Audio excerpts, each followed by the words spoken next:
by the 2500s if warming continues at its current trajectory. That is 11 glaciers every single day. Gone. Vanished. Permanent. A glacier dies once every 2 hours. The downstream consequences are not abstract. They are happening now. Hydroelectric power stations in Switzerland are already experiencing lower water availability during dry summers. The Rhine has seen record low water levels in 2022, 2023, and again in 2024. When the Rhine dropped to critical levels, shipping on the river had to be suspended entirely. Barges carrying goods between Rotterdam and Basel simply sat idle, losing millions in revenue. Agricultural areas in France and Switzerland that depend on glacier-fed rivers for irrigation are already implementing water restrictions during summer months. Farmers who have relied on consistent meltwater flow are now facing years where the water supply becomes unpredictable. Some irrigation districts have been forced to switch to groundwater, but groundwater reserves were built for stable climate, not for this. And this is just the beginning. When a glacier disappears, the melt does not disappear. It simply shifts from reliable, years-long supply to immediate runoff and flooding in spring, followed by severe drought in summer. Water that once flowed steadily becomes erratic.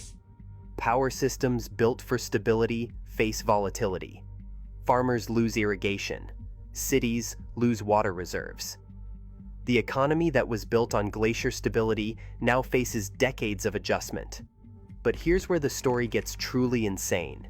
Europe has known this was coming for 40 years, 4 decades, and almost nothing was done.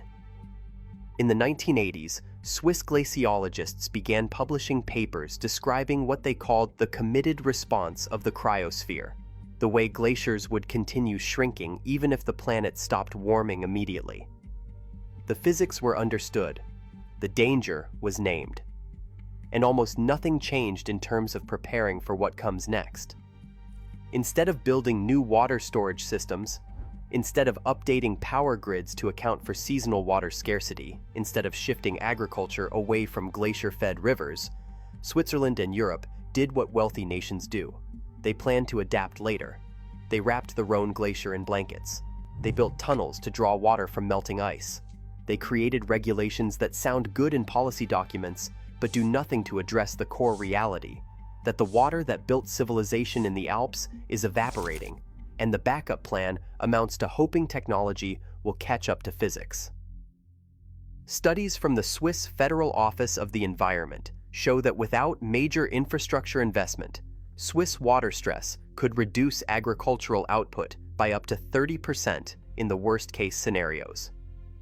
Hydroelectric capacity could fall by 15 to 20% during dry years. These are not hypotheticals. These are projections based on committed glacier loss that is already locked into the climate system. This is not a distant problem. This is a 2027 problem. This is a 2028 problem. This is a problem that arrived while we were not paying attention. And it is not just the Alps. Glaciers across the European ranges are dying at the same accelerated rate. The Caucasus Mountains are losing ice. The Pyrenees are losing ice. The Carpathians are losing ice. 1/3 of all remaining European glacier ice is committed to disappear before 2050, meaning even the most optimistic climate scenario will result in the loss of 1/3 of what remains. We are not talking about slowing melt. We are talking about the end of an ice age that sustained human civilization for 10,000 years. The research published in Nature Climate Change in 2025 predicts that if warming reaches 2 degrees, only 110 glaciers would remain in Central Europe by 2100.